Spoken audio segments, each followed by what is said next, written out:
The following is a special presentation of Tony Kurre Radio. Keep your mission on your mind and your mind on your mission. This is Mission Minded with Michael Coleman.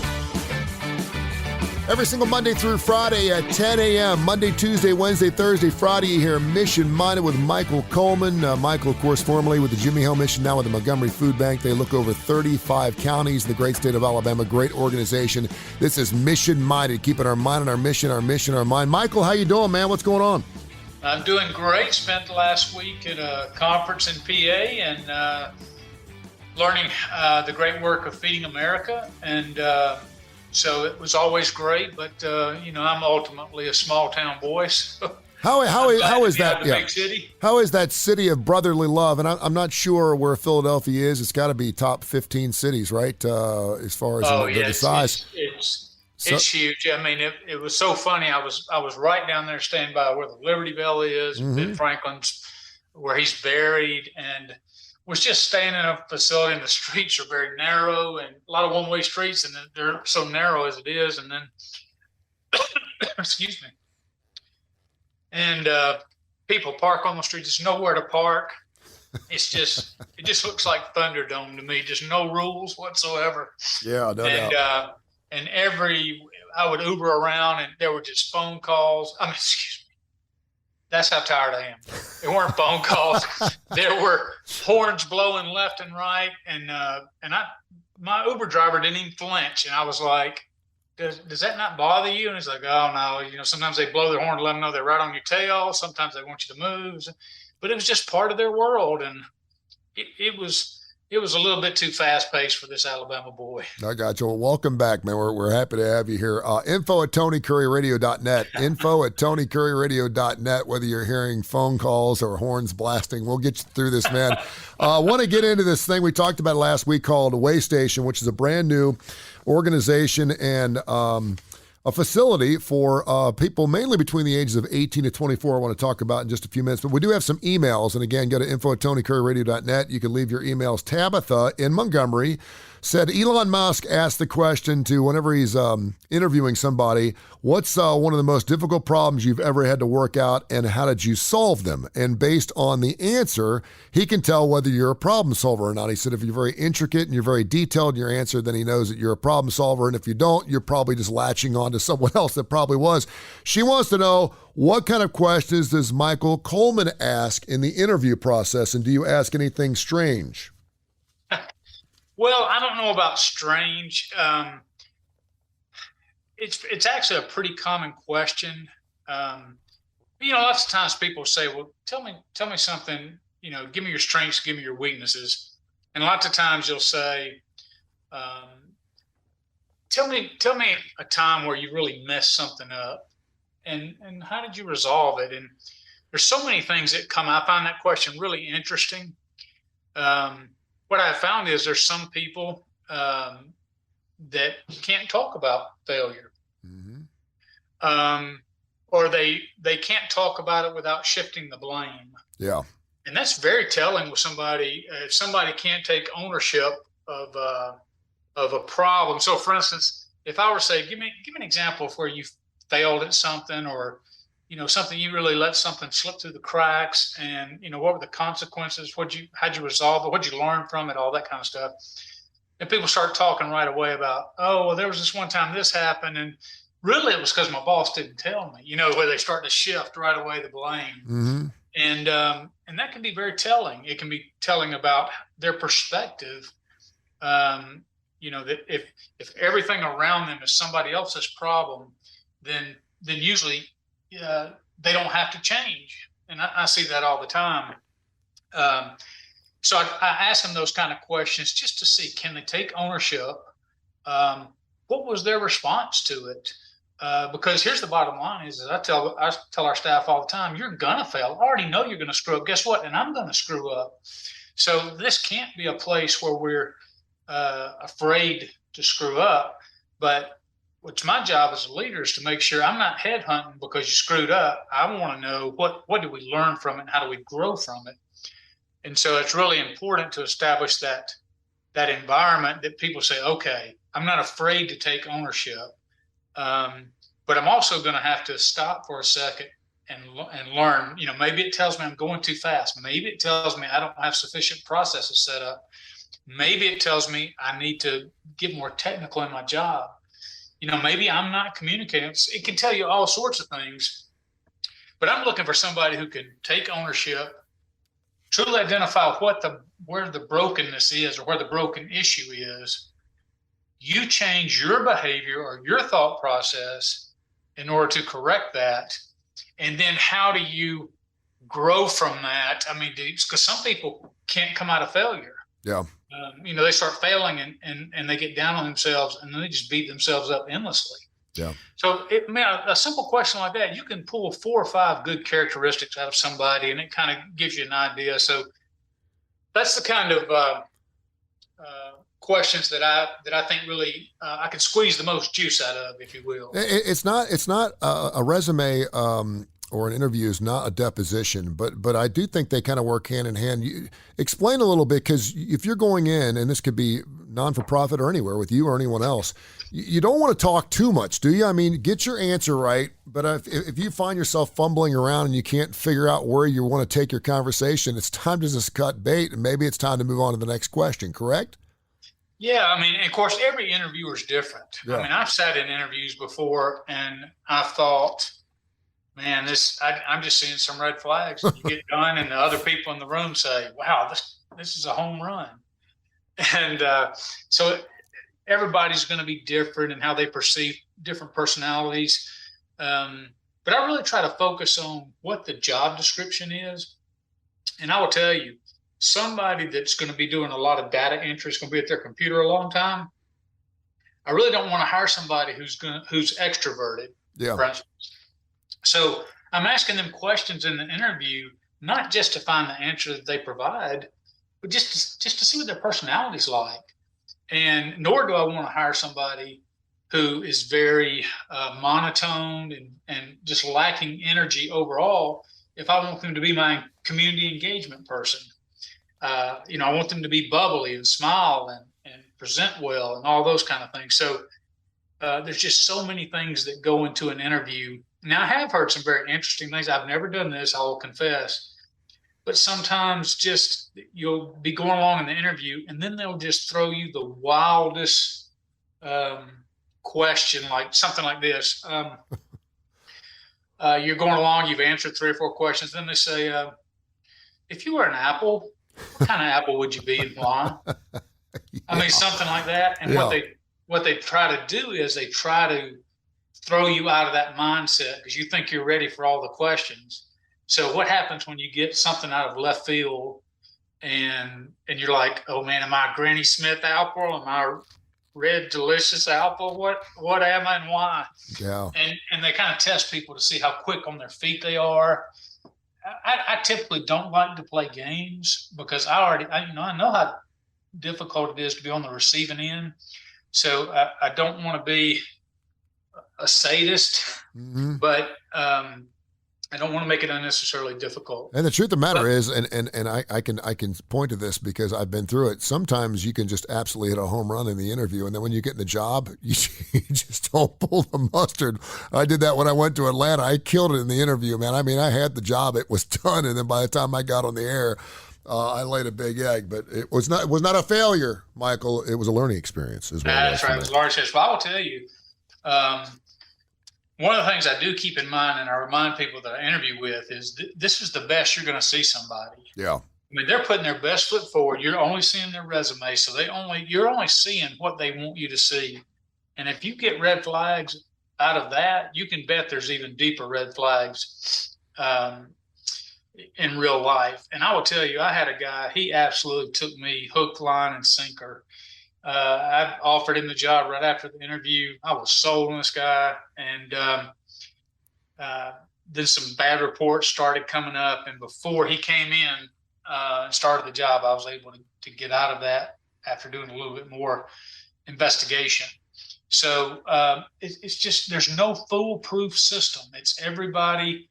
But I think the best advice I give is just make sure if you're interviewing somebody, understand what you're looking for, not just skill-wise, But personality-wise and otherwise, and let me tell you, just because they have a skill set listed as their strengths on a resume does not necessarily make it so. So don't be afraid to challenge people. Yeah. You say you're certified in this, or you say you've been exposed to this. Give me some detail. Tell me about how you've used it. Challenge them on some of their assertions. And again, the idea is not to belabor points, but to really get to the heart and understand exactly. It's not always just what information they give you, but it's how they give it to you, how they process information, and personality-wise, whether they're going to be a good fit for your organization. He's Michael Coleman. This is Mission Minded. You can hear the show every Monday through Friday at 10 a.m. Fresh shows every single week. info@TonyCurryRadio.net. If you'd like to leave your emails, we'll do one more email, and then we'll talk about the way station. Also, of course, wherever you get your podcast, we're on every major podcast platform. It is called Mission Minded with Michael Coleman. Monica in Destin says, does Michael ever have a problem bringing his work home with him? She listens to the show. She knows she's worked with the Jimmy Hale Mission, some non-for-profits where obviously there's a lot of emotional engagement there. She works for a non-for-profit, and she's finding herself that she can't shut it down when she gets home, and it's starting to affect her family life a little bit. How do you do that? Wow. And that could go for any job, really. I mean, it doesn't have to be so much a non-for-profit. Really Yeah. It really can. I will tell you, and this is more on the personal side, I've developed over the years that sometimes I can emotionally detach from things, from people and things, especially situations that are tragic. That's just a personal, I mean, I don't know how to teach. Some people are not capable. Some people are. It's a defense mechanism. I'm not even saying it's a healthy defense mechanism, but sometimes when you work in the nonprofit world, you're going to see, it doesn't matter if it's in the service industry, you're going to see the most broken people. And when you see the most broken people, you're going to see some of the most difficult stories and understand. I mean, when I've dealt with people who have grown up with sexual abuse, being fed food under a closet door.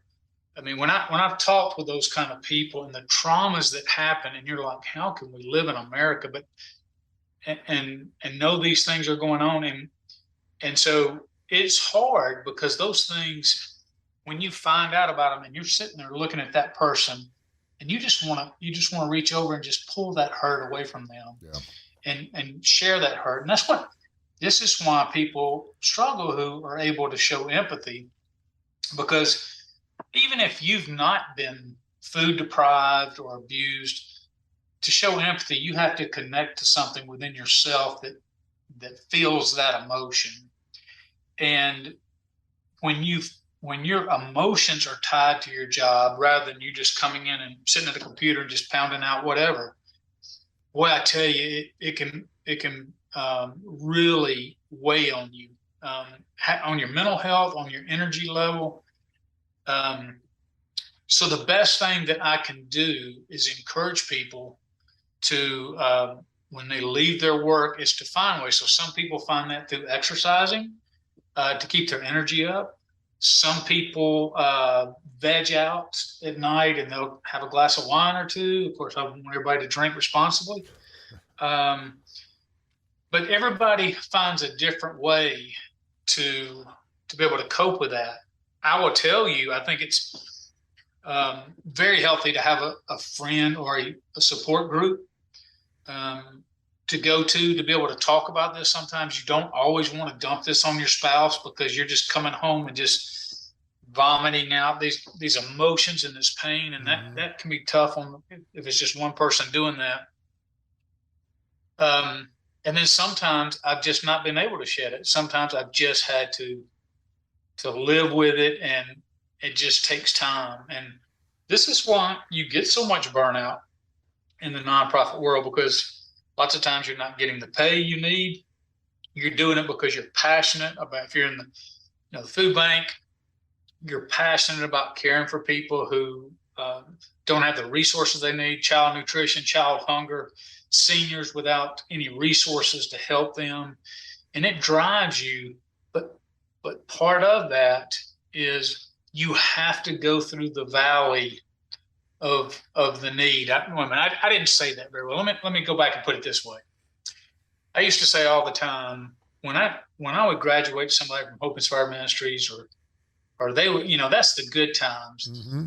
And people would see that and go, man, I really want to be a part. They come to graduation and they get all excited and they say, man, I really want to be a part of that. That seems like really good. And I'm like, yeah, but unfortunately you don't just, to get here, you don't get to just stand at the hilltop. Yeah. You've got to walk through the valleys with that person on every day when it's a struggle, when they're cursing at you or when they're doing the same things over and over and you can't get to, it's all that struggle that weighs on you that makes the people who make it through and change their lives, make it so rewarding. But you just can't hop from graduation to graduation. You got to take them as they are and walk through this whole process. So it's just everybody's not cut out for it. And I would encourage you, if you're listening, to really try to be able to find some ways to leave it at work or to take a sabbatical or take a break and just come up with some better coping mechanisms, because one thing you can't afford for that to do is affect your family. So I certainly be praying about that for you, but it's just a difficult journey. But those who are called to help people, that's a journey that we're on, for the good and the bad. That's some great advice there, Michael Coleman and Mission Minded, a show you can hear live right here on Tony Curre Radio. Download that TKR app. The tens of thousands of folks who've already done that, we greatly appreciate it. 10 a.m. every Monday through Friday Central Time, and wherever you get your podcast. Across the United States, shelters are reporting a surge of people seeking beds and services due to inflation, the pandemic. Youth homelessness, in particular, is seeing record highs in recent years, with the U.S. Department of Education reporting a 70% increase in student homelessness in 2018. I was shocked to hear the first day of schools here in the Birmingham city limits, only 71% of kids who were registered for school showed up on the first day. I don't know what that means. I know that we've been going virtually, and certainly through the pandemic over the last couple of years. I'm not sure what that means. But they've started this brand new organization called The Way Station, which is set to open to residents in September. It's going to offer 20 beds for transitional housing for up to 2 years and 20 beds for emergency overnight stays for 18 to 24-year-olds experiencing homelessness. I'm not going to say a word. After hearing that, your thoughts? Well, I will tell you, first of all, without speaking to their program specifically, I will tell you there is definitely a need. I want you to think about this for a second. Usually, now I'm not talking about, I don't come from a culture of blaming mom and daddy and all that and your parents for all your things that go wrong in life. But having been spending so much time with homeless men and women, almost always you can trace back to where things begin to come off the rail a little bit. And there's so many traumas, childhood traumas. Now, some of them are really significant, like we've talked about, sexual abuse, physical abuse. But then there's some that are just as devastating that we don't think about. Divorce can be a huge trauma. My parents divorced when I was 7. I didn't have any friends with divorced parents. So I didn't even have anybody that could relate to what I was doing, and that was all the way back in 72. Mm-hmm. But, it was a different world that all of a sudden your dad's not there and there's a new woman in your life, and then your mother starts dating men, and it totally disrupts the household. I've explained before, my wife, who was the third child, and oftentimes there was 4 seats at the dining table, and lots of times was told, you're going to have to go next door to Inez and Frank's because there's just no food here for you. And wow. I think she's always battled security and feeling secure and having anxiety about not having enough or not being part of a family. And we just don't understand the effects on that. And even when you come up with a stable mother and father, you can still experience trauma. Well, think about this. When you're in the foster care system in the state of Alabama, you're there till you're 19 years old. And then when you hit your 19th birthday, you're out. And so It's like no more resources, no more place. So imagine you've been tossed from home to home. So you've gotten some probably really good parenting and some really bad parenting, probably some abuse along the way where somebody was not as patient with you. So you're just a normal, but you're city to city, school to school, family to family, total instability. And now all of a sudden, everything's gone. And it's like, okay, go figure out life. And there's no safety net. There's nobody wrapping their arms around you. There's nobody helping you navigate that space necessarily. And so places like this are needed because even those who have great support networks make terrible mistakes as they're transitioning from adolescence into adulthood. And so definitely a need for somebody to be there just to help them, just to love them, but bring accountability and structure to their life to help them understand what they're going into with adulthood.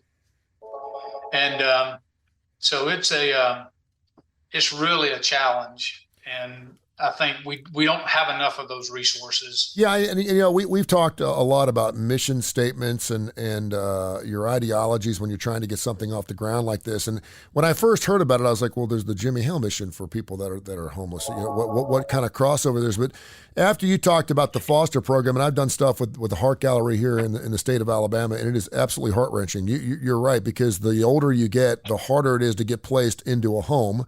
And you're sitting there at the age of 19 and it's like nobody wants you. And I can't imagine the trauma just in that alone and how it feels. And these aren't necessarily 18 to 24-year-old kids that have addiction problems or are bad people or are bad students or are alcoholic or, these are just people that need a chance. I mean, and I like the idea that they're willing to give them 2 years.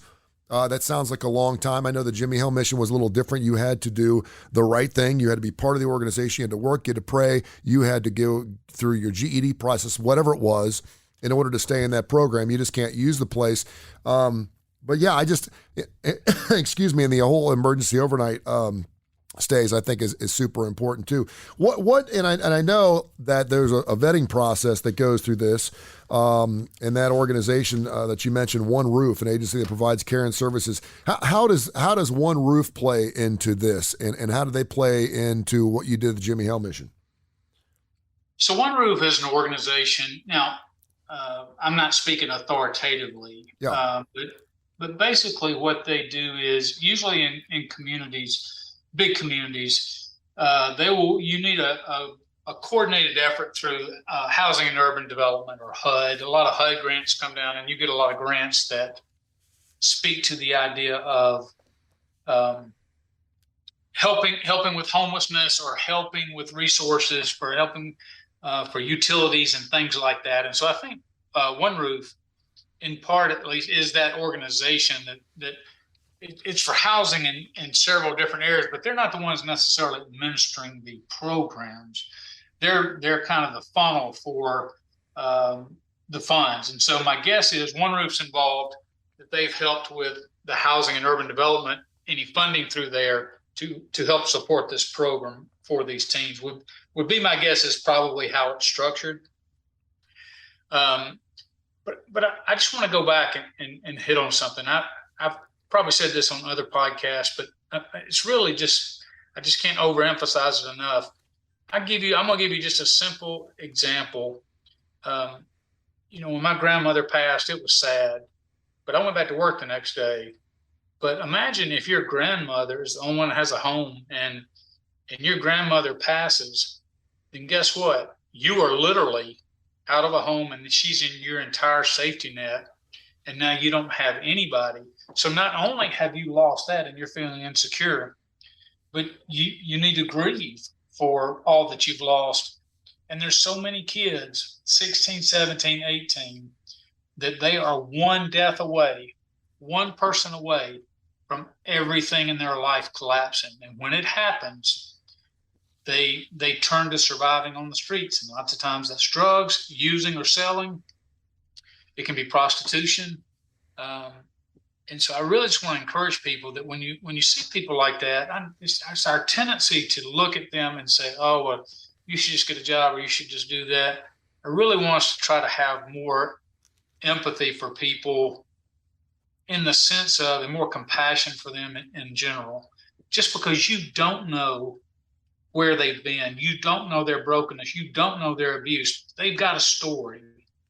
And, I'm always in favor of society coming together. I'm not about just giveaways and things like that. I'm about accountability, but I'm about having a place for somebody to go. Because the truth matter is, if I did not have resources, I was headed that same way with the traumas I had growing up, and happened to go into the military, and the military helped me, and that's why I'll always be thankful for it. But I could see myself in that same situation, and my life was saved. And we can't save everybody, but man, I want to create as many pathways as possible for people who have that brokenness to be able to overcome that, and that really does take a community. Everybody coming at it, bringing their skill sets together to try to come up with the best way possible to help these people. And I think what you've done through your life is you're not a Band-Aid guy. In emergency services, and people need a place to go. And I know that the Jimmy Hill mission, roughly 75 to 90% of your participants had some type of addictive properties, which is obviously a big problem in and of itself. But for people that have gone through the foster program and just at that age of 18 to 24, and I know you don't want to point back at parents, but come from broken homes, don't have somebody just to love them and then teach them what they need to do to go out and be successful. I even had a guy that said when he was 9 years old, was in his house, and went up on his parents went on his roof, was installing an antenna. This was way back in the day, up on there, and somehow hit a power line or something, killed both of them. And so he goes from 1 minute watching TV inside to the next minute being homeless. And the aunt took him in, and he said, I think she loved me as much as she could, but she couldn't love me like she could her own kids. Yep. And we as adults, we understand that as much as we try to love and not show favoritism and all that. But imagine growing up in a household, you lose both your parents, you lose everything that was there. Now you're in a relative, and that relative may be trying, but it's just not the same as having a mother and father. Boy, that can really damage the psyche. And then if you're bringing anything naturally to the table, so we have people that are just wired differently and already going to have some challenges in life. Boy, it's just everywhere I turn, and it really took me back when I began to see everybody's history and then look at my own history and say, you know what? If it weren't for the grace of God and the pathways that I had in front of me and the little bit of support that I had, man, I could have ended up right there on the street. So I've really learned to put my judgment aside, not my common sense, but my judgment of others, and really just said, hey, I'm just going to get in there, roll my sleeves up and help those who want to be helped. If they don't want to be helped, that's on them. But you're right. We can't do Band-Aid stuff. Band-Aid stuff is the easy stuff. Yeah. If we're going to solve these problems, we have to be willing to do the hard things. I can get you through the night, but I can't get you through the life, and that's so true. Michael, great stuff, man, and thank you so much. Any more questions for Michael, send them to you. We'll read any of them. info@TonyCurryRadio.net, info@TonyCurryRadio.net. His show now airs 5 days a week. We got Mission Minded at 10, Adapt Parish noon, Damon Johnson 3, Win in Rome with Stuart Rome 5, Need to Know at 6, Dark Side of the Pooch 7, Austin Hanks at 8, Livewire Wednesday, and 3 new shows starting here in the next couple of weeks. So we have got it rock and rolling here on TKR. Michael, as always, man, thank you so much for your time. I appreciate you. We'll catch up next week, okay? I enjoyed it, brother, as always. This has been a special presentation of Tony Curry Radio.